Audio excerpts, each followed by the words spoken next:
George was born and raised in Brooklyn. He went to the Christian Brothers to high school, and he, St. John's undergraduate, Fordham for his PhD in political science. So he had relationship, and he taught with the Severian Brothers. So he had, by the time he was finished graduate school, he was familiar with several religious communities. Before he came to St. Ed's, he spent his entire career professional career at St. Peter's in Jersey City with the Jesuits. More about that in a moment. George is a leader in American higher education, and he is a leader, very much a leader in the Austin civic community.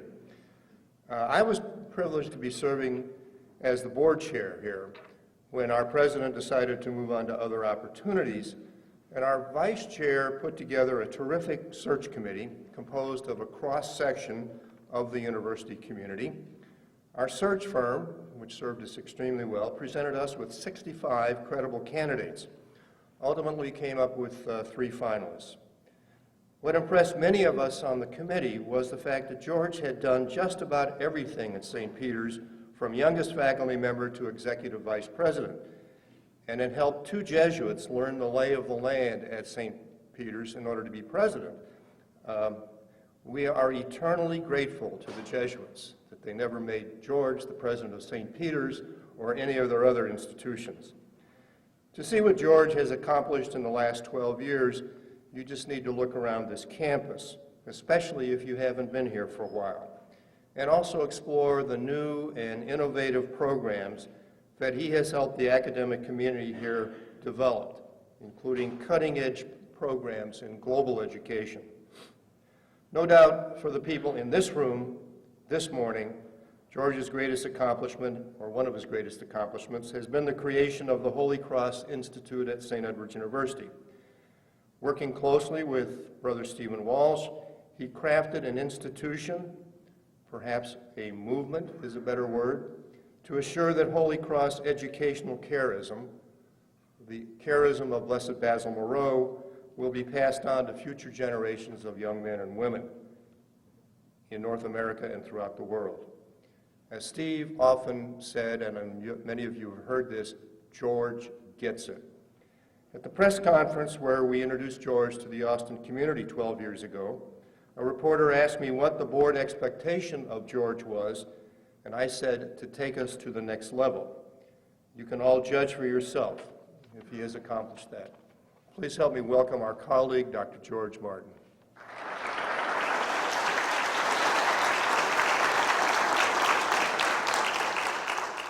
You know, when I was asked to do this, I kind of challenged Joel. I said, you know, what am I going to say that these folks don't already know?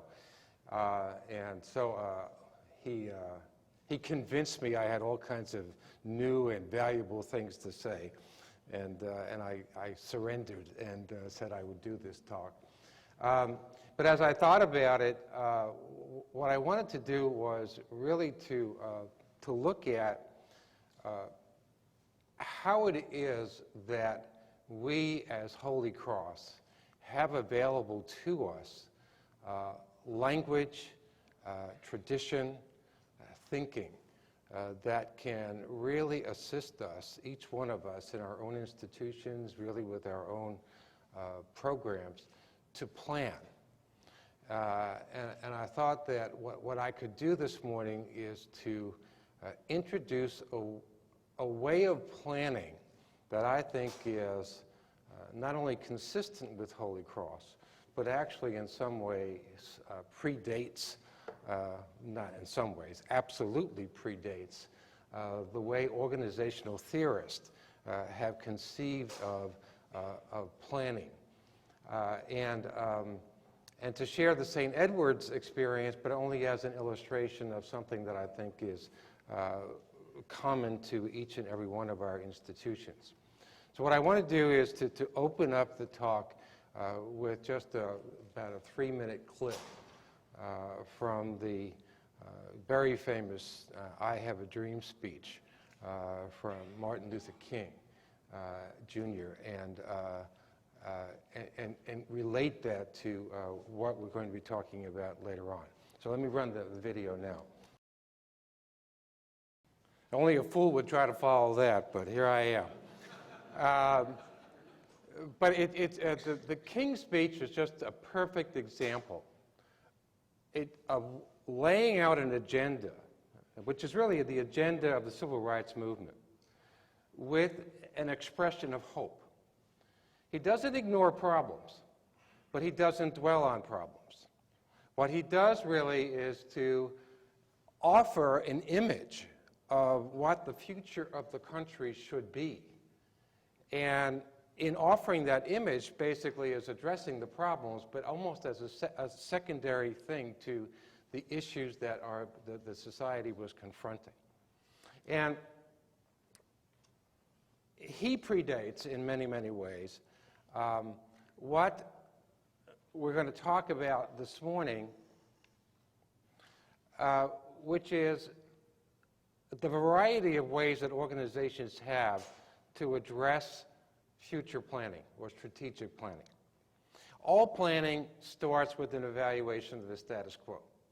And in fact, if you listen to the earlier parts of the speech, there's a litany of the kinds of problems that the society was facing at that time. So sometimes, however, planning gets stuck into how do we solve this problem. That's a very limiting kind of look at what you can do, because you're focusing on problems rather than on where you should be going. Sometimes planning gets caught up in debunking myths, and I'm a firm believer that myths need to be debunked. But you can't stay there. You can't deconstruct. What you really need to do, I think, is to offer a vision of hope for your institution, which is consistent with your mission. And that's where I think the advantage that we have as Holy Cross institutions exist. And what I'm referring to in terms of organizational theory is basically affirmative inquiry. And affirmative inquiry is really marked primarily by hope.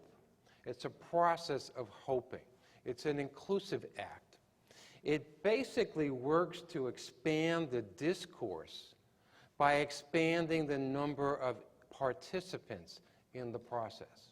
And this is essential because hope becomes meaningful in the sense that hope is related to the mission of the institution and that the whole vision is expanded by the broadest possible participation in the statement of planning going forward.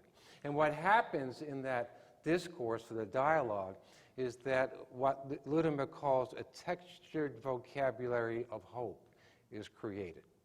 It's a series of words that people can relate to. And these vocabularies are enriched by the community sharing stories and theories and evidence and illustrations. And we all have stories and theories and illustrations, but I would put a little more emphasis on evidence too, particularly data in the creation of any plan that we do. And what happens then is that a normative dialogue, who should we be? Who are we expected to be? Who should we expect ourselves to be? Emerges. And there is a collective visioning. And this comes about through a community dissemination of what is being talked about and vocabulary is being expressed. As Wittgenstein said, the functions of words are as diverse as the functions of the objects in a toolbox. And words then really take on a life and meaning within the community all by themselves. Now, I would suggest that hoping is a core value of Holy Cross. Hail the cross, our only hope. And there's a reliance on providence that kind of winds its way through everything in the Holy Cross experience. When we were talking about creating the Holy Cross Institute, Brother Stephen Walsh and I were visiting St. Francis. And after visiting with Kevin, we walked over to the community of Holy Cross Brothers. And it was amazing. I was very, very surprised at the number of people who showed up. And there was one particular brother who even got dressed up for the presentation. Collar and suit and all, and I started to give my presentation, and I was getting all of these nods of affirmation, and especially from him. And so I ended, and I thought, man, I have really, been affected today. I've really given the message today. I've got these people eating out of my hand. So he raises his hand, and he goes, I've heard this, and I've heard that, and I've heard this, and I've heard that, but I not once heard the word providence. I said, boom, there's the blow in my stomach. Okay, you didn't really hit a home run here. But that's something that stayed with me a long time. And I've thought about it on a number of occasions. And I thought on those occasions about Father Moreau sending a priest and some brothers to the United States, sending others out to Algeria, to India or Bangladesh and Canada, with virtually nothing except trust in God's providence. And then they arrive, at least in our experience at St. Edward's in Texas, the wilds of Texas, the non-Catholic Texas, and they start to create an institution. That institution begins with the building of our main building, which is essentially a French chateau. What they did was build what they were familiar with. And talk about audacious hope. What's this building doing in the middle of Texas? And what a symbol of what they were really hoping to achieve when they started their first class with 3 students. But it's still a symbol. And I think it really stands for the kind of attitude. It's a symbol of the attitude that we need to take whenever we do any kind of planning for our own future back then or today. If you look at the St. Edward's mission itself, it's really an expression of the values of hope that we gain from Holy Cross. In 1999, we put together a strategic plan for 2010 and look at the expression of hope there. It will attain recognition as one of the best small universities, characterized by our Holy Cross tradition. And what I'm going to try to show this morning is that, one, it was consistent with our mission, a mission which called us to be culturally diverse, a mission which called upon us to really be committed to the Catholic tradition and the balance between humanities and sciences particularly, to be committed to social justice and peace, to be committed to our Catholic identity and the dignity of the human person, and to pursue a more just world. But the plan that we put together for 2010 was driven, its success was driven really by the Holy Cross values that we all adhere to. We asked ourselves the question, which are always asked at the beginning of planning: where are we? How did we get here? Where are we going? When we needed a new plan, that is when the plan for 2010 was completed, we had to do a plan for 2015. So we were sitting at the university and saying, okay, we've completed 2010, asking ourselves these questions: what made us successful for the first decade? And we came to the conclusion it was 2 things. One was managed growth, but it was also our adherence to the Holy Cross values and mission of the university. And those values are what drove the success of the institution and the success of the plan. Success through managed growth, we doubled the size of the undergraduate college, but we had to do a number of things in addition to that. Because we didn't have enough space for anything like that, we had to build facilities as we went along, and so we built or renovated 11 buildings. We had to obviously have successful fundraising to accomplish that. But it's looking at these values which really explain why we were successful. We were seeking distinctiveness as a small university. And I suggest that you seek distinctiveness in each of your institutions through the same kinds of values, through the statement of a vision and adherence to a mission. But in every case, they must adhere to Holy Cross values of excellence, diversity, access, personal education, and I'll talk about all of those a little bit later, but also of community. And we find the importance of community expressed in the constitutions of Holy Cross. And that community really is a community in which we adhere to and encourage and enhance a familial spirit, one which embraces each and every one of the members of our community as brother and sister. And that's a very supportive relationship. And I think one which is becoming increasingly more important as we move into the 21st century. Gorridge and I think that's how you say it, Gorridge and Grove, phrase it in a religious sense in that we gather in Eucharistic fellowship and worship around the table of the Lord. And I think that's a very powerful phrase, and it's a very distinctive part of the Holy Cross community and family.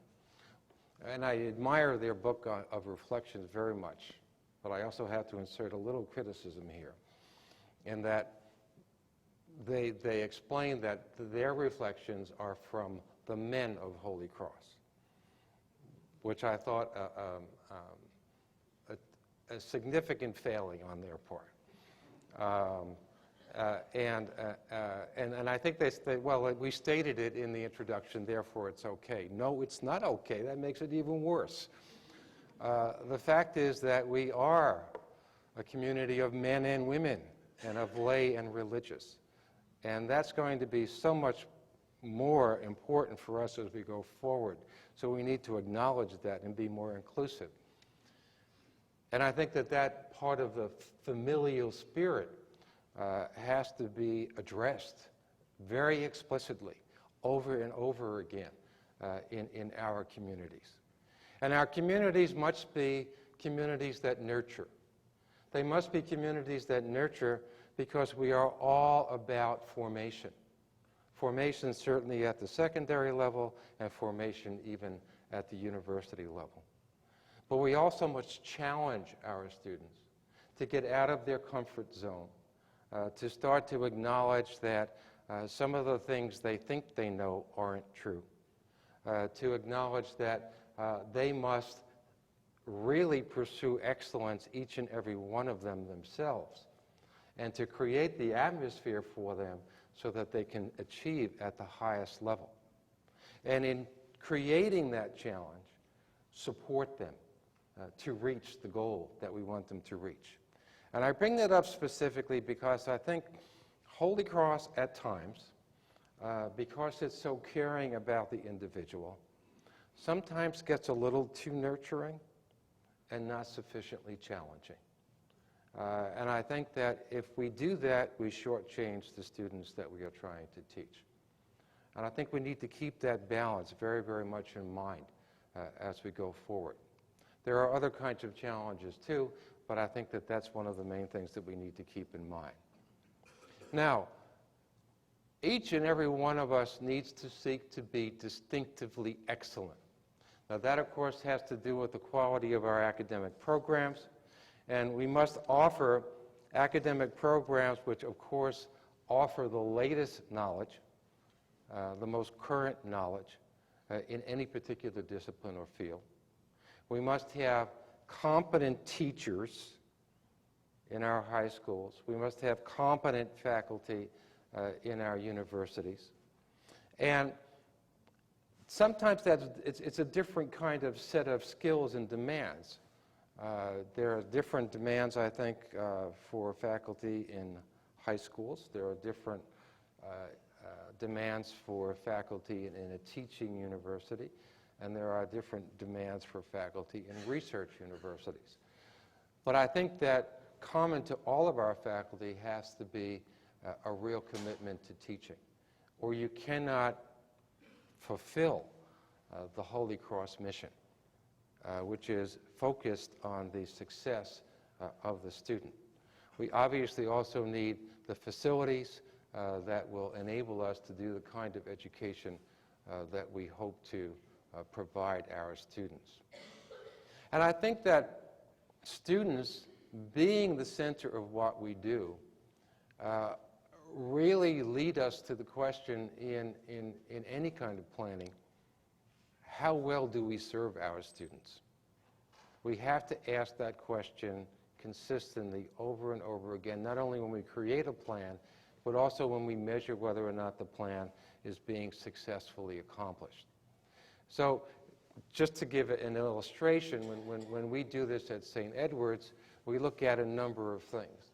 We look at national surveys such as the National Student Satisfaction Survey and really hold ourselves to the highest level of accomplishment in each one of those areas. So we look at that, and what we find is that we exceed the national average in each and every category, and we, in fact, at least in 4 of those categories, are doing better than the top 10% of institutions in that category. We look at the Noel Levitt survey, and I suspect you have similar kinds of surveys available on the secondary level, and we say, how do we compare here? And in every category, we are above the national average, and almost all of them significantly so. Retention is something that we look at, and we've seen our retention rate rise over the last decade and actually be significantly above the national average for all institutions. Actually puts us in the very top level within the master's institutions in the country, as it does our graduation rate of 68% plus. We also ask ourselves, are we allowing our students to achieve at the very highest level for themselves? And so we look at things like Fulbright fellowships. This is the 2nd year in a row that we are among the top producers of Fulbrights nationally among comprehensive universities, and I expect, given the number of finalists that we have this year, that next year will be the 3rd year. The same thing with other kinds of prestigious awards. There is importance, I think, in recognition. Recognition from rating organizations, recognition from peers, recognition from foundations and grants. And those are the kinds of things that we measure and say, okay, are we increasing the number of grants, the number of foundation awards that we get? Where do we fit within the ratings, et cetera? Also, I think being excellent is a requisite of being Catholic. And we certainly, certainly St. Edward's as a university is distinctively Catholic. But we are distinctively Catholic within the Holy Cross context. We are embracing of others. We welcome people of all religions to be part of our community. And one of the interesting features of our history is the catalog from 1886, which Brother William Dunn points out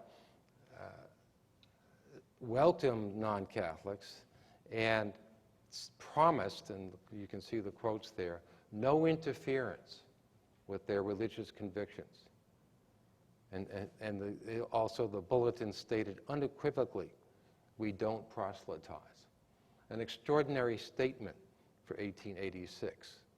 But the University Bulletin, I think, promised back then what we promise today. And I think that this is especially important because we can't educate in Holy Cross, and we can't educate students for their future unless we have a variety of students on campus. I don't think there's any set percentage one way or the other, but I think that if we're going to create a truly positive educational environment, we need to have all kinds of diversity on campus. Now, how does that relate to excellence? If we are Catholic in our educational mission, we are engaged in a dialogue between faith and culture, faith and reason. Faith is always seeking understanding, seeking truth through the educational process that we have. All inquiry is really about ultimate questions of the purpose of existence. You can't possibly fulfill that obligation unless you have excellence in everything that you do in all of your academic programs. How can you possibly find truth without excellence? How can you possibly find God without excellence? It also commits us to the Catholic intellectual tradition. And that's why in our mission statement you see the balance between arts and sciences and professional studies. It's a commitment really to a discovery of the debt that we owe to our Jewish, Roman, and Greek origins. After all, we were born in a Jewish community. We spoke Greek for most of our early centuries as a Christian movement. And of course, since we were doing that within a world dominated by Rome, we also owe a commitment to what was experienced within the Roman Empire. And that, of course, is told through sharing with our students the history of Christianity with reference to those. It's also a history in which the leading thinkers really, as early as the Middle Ages, with Aquinas, etc., really started to engage Plato and Aristotle and others in our dialogue about being, about purpose, about understanding various parts of our own beliefs. It also is a commitment to the unity of knowledge, because knowledge must be able to have some unity if it's going to help us understand the ultimate purpose of being, the ultimate purpose being God, the hope for truth, and is therefore, since it seeks God, a sacramental vision. And that all must be part of what we do in all of our academic programs at every single level. So, in terms of looking at ourselves at St. Edward's, what we do is we look at things about how is our core curriculum or general education program succeeding in achieving its goals. We look at how is our university operation unified so that not only do we have academic programs which are seeking to educate in the Holy Cross sense, but we have student affairs involved in the educational enterprise in a Holy Cross sense. And that's what we're talking about there, that initiative between campus ministry and student affairs, so that even directors in the various student residences have an idea or a concept of what it means to be a Catholic university. And of course, the understanding of the moral and social justice dimensions of curriculum. We decided that another driving force of our success was our distinctiveness through diversity and access. Diversity is, for us, and I think for most of you, an expression of your commitment to the Catholic Holy Cross mission. Diversity is about access. And if we, as being Catholic and Holy Cross, are about serving the poor, we need to make certain that our institutions are committed to access. But for us, I think that diversity is more than what you will find with other institutions. You will see many institutions proudly proclaim the number of individuals or students that come from different kinds of racial backgrounds or ethnic backgrounds, or from various kinds of socioeconomic backgrounds. And they take great pride in that, and I think that it's legitimate that they do. But I think for us, it has to be a deeper understanding of what diversity does for an institution and for the educational enterprise that we carry on. Diversity is essential to quality for us. You must have students from all kinds of racial, ethnic, and religious backgrounds, from all kinds of socioeconomic backgrounds, if you are truly to educate students to lead the society that they are going to enter into after graduation. They must be able to experience that during their high school and college experiences. Because if they don't, it's basically too late after they graduate. You can't possibly address the issues that have to be confronted in society in your educational program unless you have the kind of interaction that can take place through diversity on campus. It's integral to the whole concept of excellence in our educational mission and our stated educational goals. So, in our own experience here at St. Edward's, one of the things that we had to do in the beginning, as we were talking about expanding the enrollment and looking at improving SAT scores, was confront an issue of CAMP, the College Assistance Migrant Program, which of course has a greater number of students with lower SAT scores than higher SAT scores. So the question was, how can we advance the vision and the strategic plan, and at the same time maintain a program like that? Now, many institutions would have decided, well, one of the easiest ways to boost SAT scores is to drop a program like CAMP. We decided we could not do that, because that would be inconsistent with being Holy Cross. That would be inconsistent with the mission of the institution. And we're in our 40th year, and we have great success with it. We have over a 90% retention rate with those students.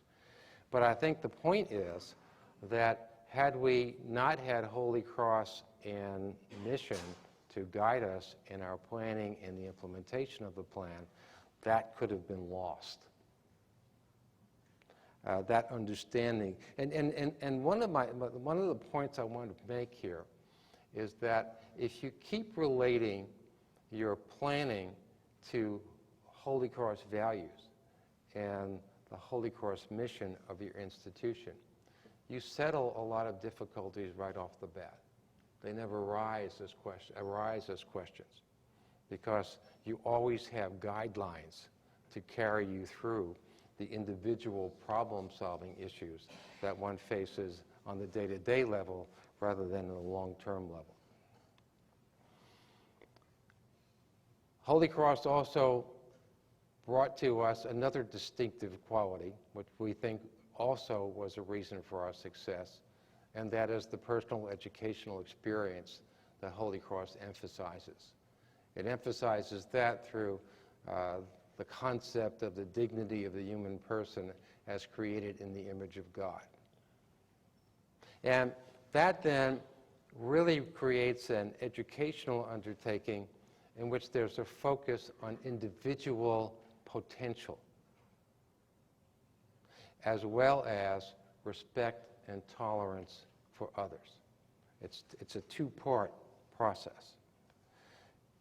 Educational potential in the sense that what I always tell students who are thinking about St. Edward's is that they will be embarking on an educational experience in which they will discover who they are, what they can be, and who they should be. And that, I think, is the full commitment that every Holy Cross institution must have to the individual potential of each of our students. We do it through small classes and student-faculty ratio and collaborative research, and of course I think there are other kinds of measures that you can use in your own institutions.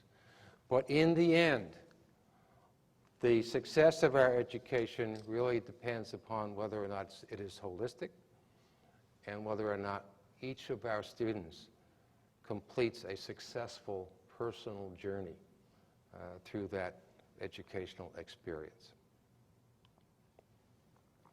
Now, Ludema tells us that if things are working well within an organization, the hope really creates new images for the future and creates powerful catalysts for change and transformation.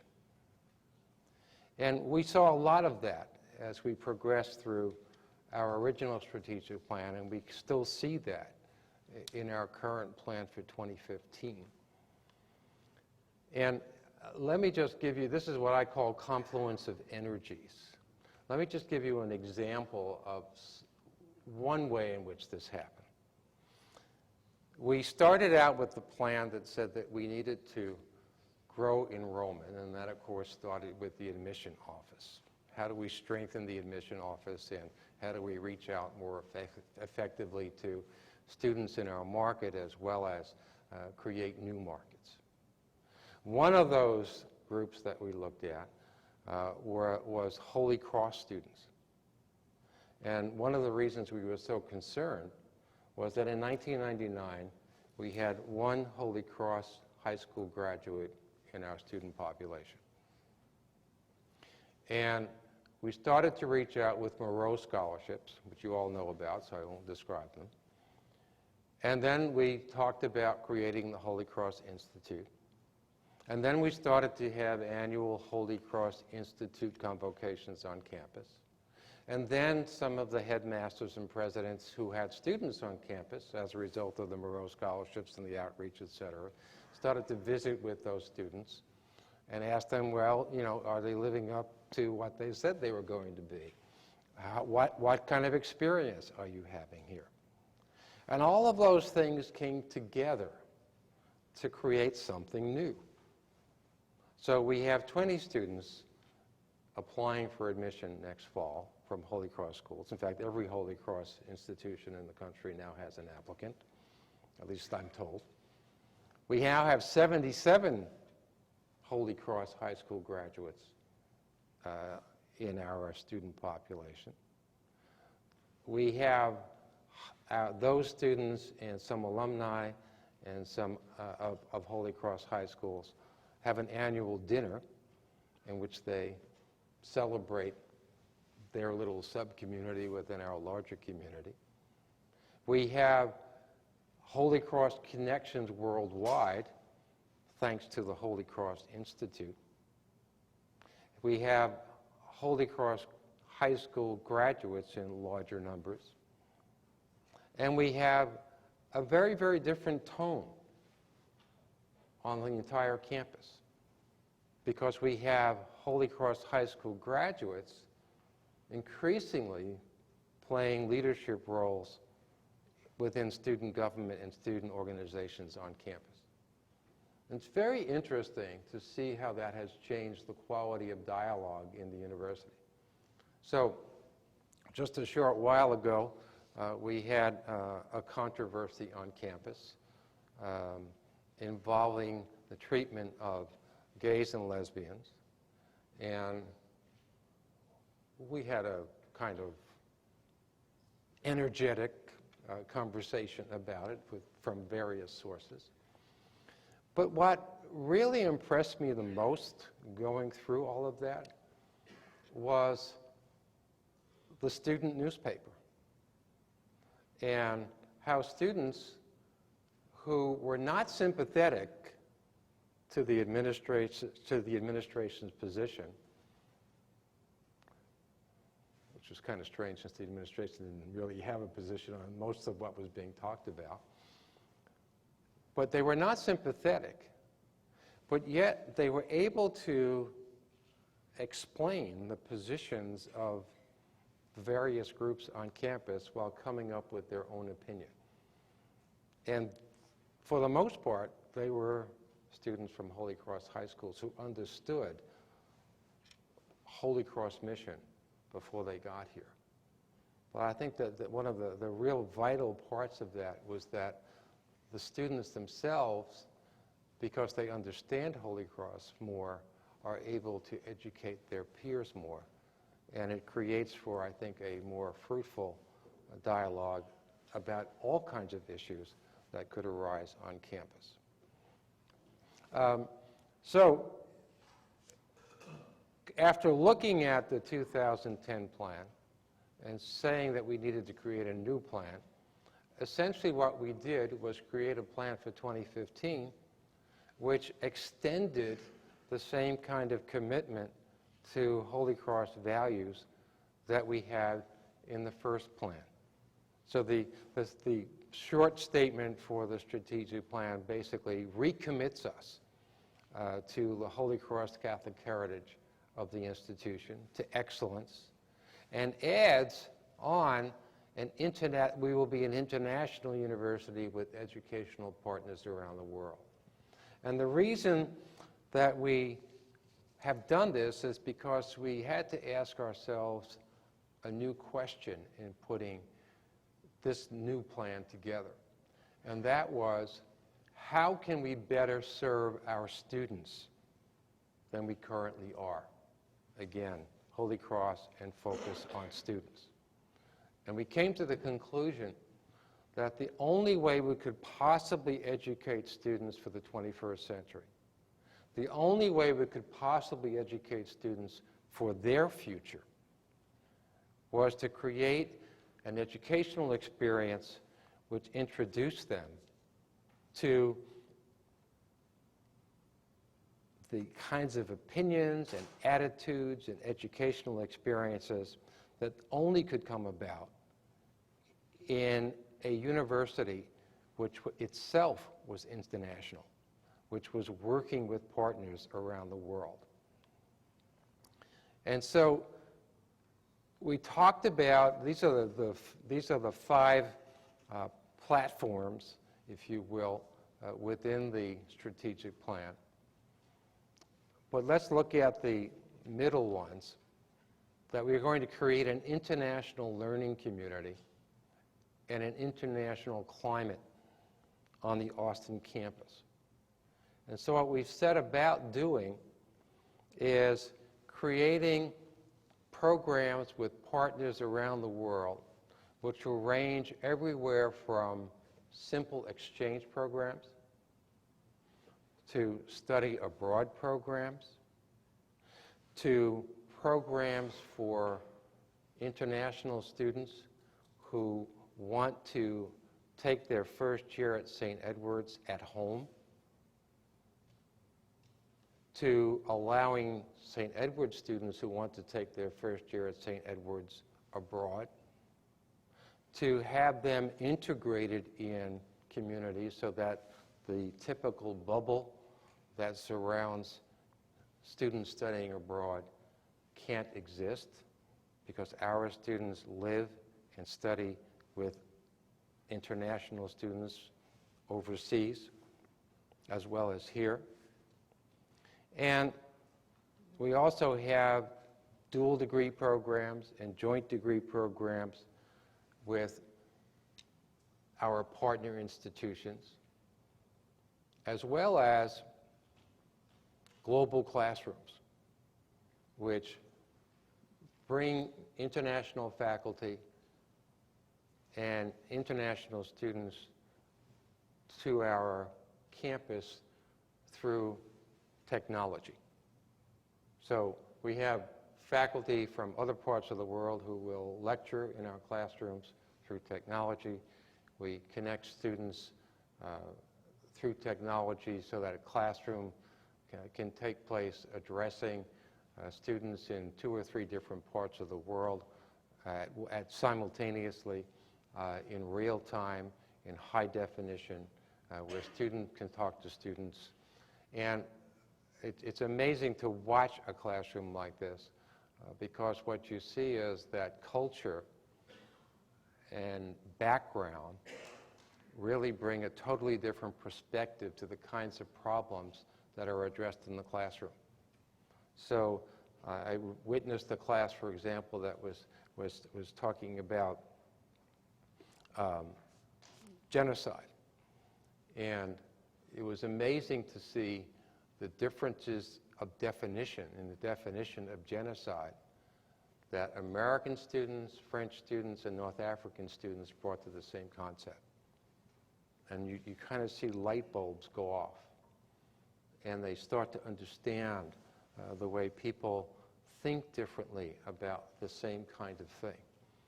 And of course, because it's their peers, it has much more impact on them than if the professor or the teacher in front of the classroom is talking about it.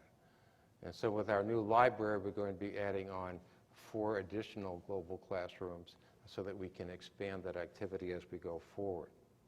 As we sit here today, we have on campus Japanese students who will be coming by to say goodbye to me this afternoon after having spent almost 2 weeks here as part of a new program that we have developed with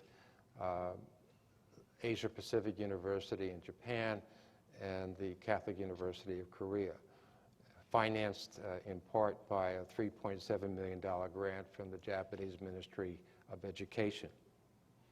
We will also have in a couple of weeks the dean at the Catholic University in Korea visiting campus and teaching for a week on campus. We last week had one of the directors of the academic programs at the Université Catholique del Ouest in Angers, which is our Portal campus, on campus here. And I think that she's left over the weekend. Students doing business in Japan, taking that course, doing business in Japan, will be heading over to Japan as part of their coursework shortly. We have students preparing for a course in religion and culture, which will involve a tour of Thailand and Malaysia, looking at the multiple religious backgrounds and cultural backgrounds that they can experience within those territories and country. We have a Korean program, a university program, where students can go and take courses at the Catholic University in Seoul, and they can get free tuition, room, board, and a stipend, and $1,000 towards their airfare if they agree to teach English to Korean students. We are in Chile, in Spain, in Scotland, in Germany, in Mexico, in Argentina, Japan, Korea, and by next year we'll also be in Ireland, in Italy, and China. Again, this is to bring that international experience to students. That, I think, is a direct development of being Holy Cross. As I said once to this grouchy old person sitting opposite me at lunch in Angers as we opened up the Portal campus over there, he said, "So what are you doing coming back here?" And I said, "Well, we're just coming full circle. Father Moreau sent French missionaries to create St. Edward's, and now we're returning home." He didn't have much to say after that. Now, another part of what has explained our success is the special role of the Holy Cross Institute. Let me just kind of go back to a story about how this started and talking about discussions and conversation. I went out to dinner one night with several brothers, including Brother Stephen Walsh and Brother Richard Daly, Brother Richard Kritz, and Brother Donald Blauville. And we talked about the future of the Brothers of Holy Cross at St. Edward University. And I said, you know, we really do have a choice between a day when a marble plaque exists on campus which talks about our appreciation and thankfulness for what the Congregation of Holy Cross has left us, which I think I said that night was a sure sign of death, or we can create something which continues the conversation of what it means to be Holy Cross, and continue the conversation of what it means to be Holy Cross within the context of our family, that large, inclusive family. And the importance of the conversation is that it really is the replication and continuation of what has made all of our institutions Holy Cross for so long. You know, we frequently quote Moreau these days, but we know that Moreau was not translated until relatively recently into English. So what was really keeping Holy Cross alive was the conversation going on within the communities of brothers and priests and sisters on a daily basis, over breakfast, over lunch, over cocktails, whatever. And that's not going to continue to happen forever when we look at the numbers of religious. Nor is it sufficient even if it were going to continue, because the numbers of lay people greatly exceed now the numbers of religious. So that conversation has to extend to all of the members of the community, because that conversation is necessary to create the vocabulary, the textured vocabulary of hope that continues the Holy Cross mission in all of our institutions. And so I look at the Institute itself as carrying on or continuing the quotidian conversation of what it means to be Holy Cross, of what it means to be Holy Cross in the 21st century. And all of us have internal conversations. They were always there. And what's missing now, I think, is the external part of that conversation, because when the conversation primarily took place among the religious, there were natural connections to religious communities around the country. And people were being moved from place to place, and so there was insertions of conversations from other places within the community. We don't have that so much anymore. And so we need to work intentionally towards connecting externally to the conversations that are going on elsewhere. And that really was one of the things that we wanted to have happen with the Holy Cross Institute. We wanted to be able to bring people together from around the country so that they could join in one conversation and enrich one another's vocabulary about what it means to be Holy Cross, about what the possibilities are, to enrich our thinking. And I think that that was certainly the initial goal of the Holy Cross Institute, and it was achieved rather quickly under the extraordinary leadership of Brother Stephen. But I think that more has happened than we ever had hoped for. At least it's happened more quickly than we had hoped for. And now we are involved in an international discussion of what it means to be Holy Cross. We are bringing experiences from other parts of the world into the way we think about what we're doing in California or in Washington, D.C., or in South Bend, or in Austin, Texas. And I think that really is something which, better than anything else, really describes the future.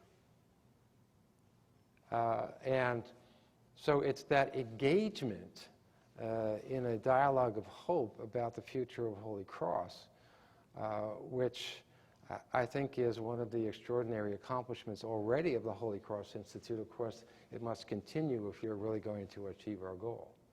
And it's happening through technology on a rather frequent basis. And it's happening naturally. I talked earlier about how the conversation has to include more and more members. Well, we're getting more and more members as we expand internationally. But I also think if we look internally to our institutions, we're getting more and more members engaged in the conversation. So if you look at St. Edward's, for example, we have deans now inviting, in the past, Brother Stephen, Brother Joel, Brother Richard, to come and talk to the faculty, the lay faculty, about Holy Cross. This is not something imposed from the top. It's something that is being sought out by members of the community. And so the conversation gets enriched even more because we're expanding the numbers and the types of people who are involved in the conversation. And hope is a collaborative act through which institutional members really create new conversations, new vocabularies, new ways of understanding things. That's a quote from Ludemer. I didn't get it in there, so I'll make sure that I don't plagiarize. And I think through the Holy Cross Institute, we can really claim that we are creating a new knowledge about what Holy Cross is and about what it means to be Holy Cross in a 21st century interconnected and interdependent world. And through the Holy Cross Institute, I think we are enlarged in our vision because of the dialogue going on, because of the conversation going on, we're reminded frequently that we are members of a community much larger than ourselves. Lay, religious, international. And that in itself changes the way we think, changes our potential to think about the future. So Father Cleary, when he was Superior General of the Congregation, commended the Holy Cross Institute for its commitment to strengthening Blessed Basil Moreau's philosophy of education, and urged the Institute to continue to expand its ministry to International Holy Cross, and described the Holy Cross Institute as a great gift to the congregation. And I would also say a great gift to every student who comes through our institutions. Hope and the future really rests with us and what we do. And unlike Shakespeare's Prospero, our stage is the real world. And our sets and our costumes facilitate the advancement of knowledge and the development of youth. And the problems that we attempt to solve really contribute to the expansion of social justice. Hope really will determine our future and make it consistent with our past, because we are the stuff that dreams are made on. Thank you.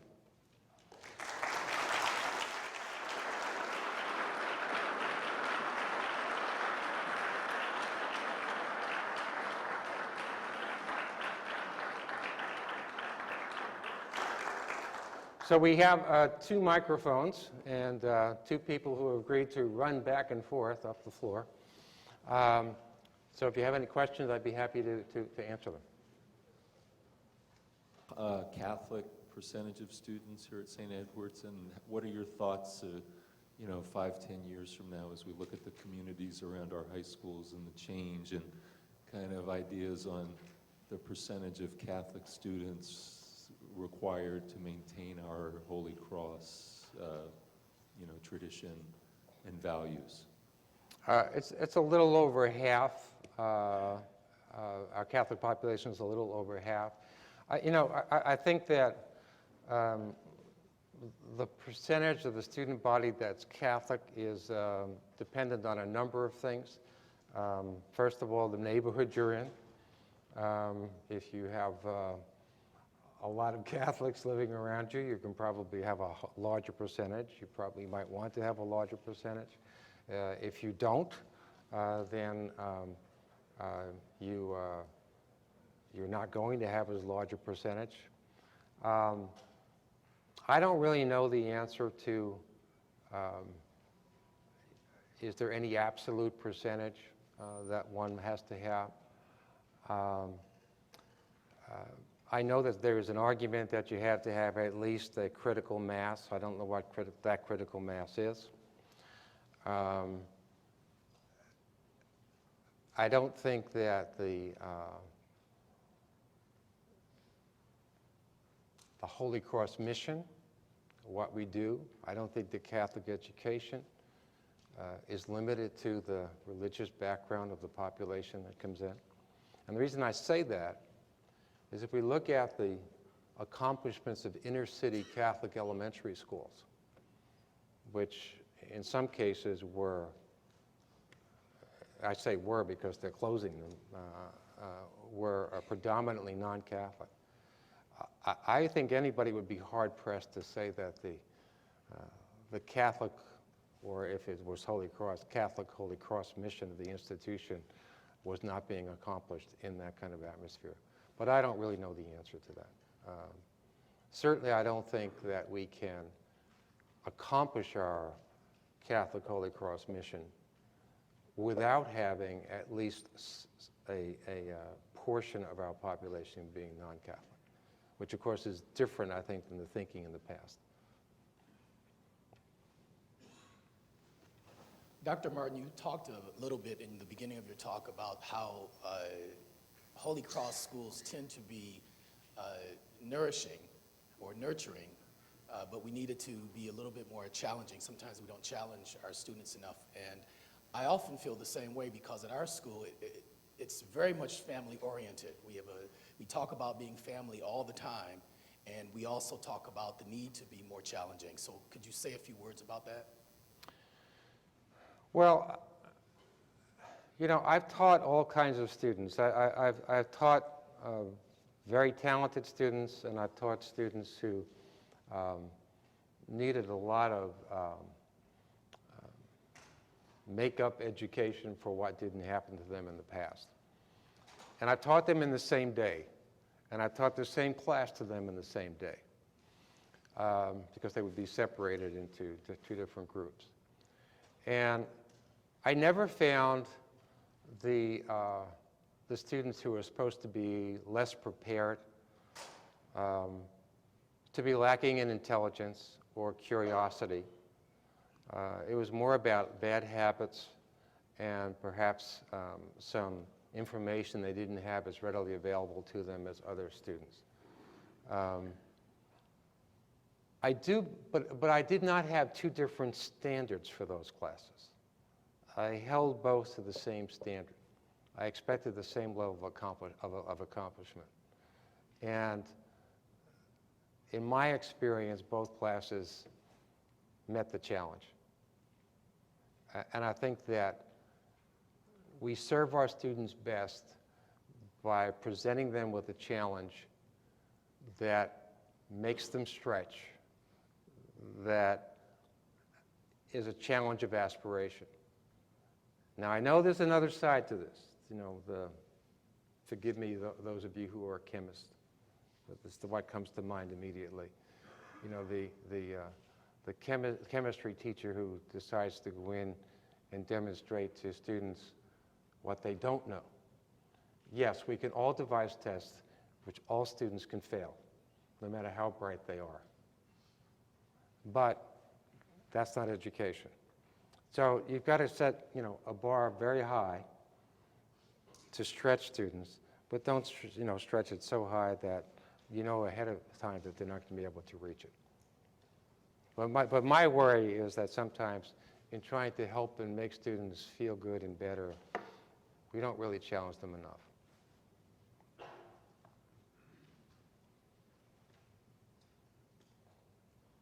Any other questions? All right, thank you. Thank you for inviting me this morning. Good to see you all.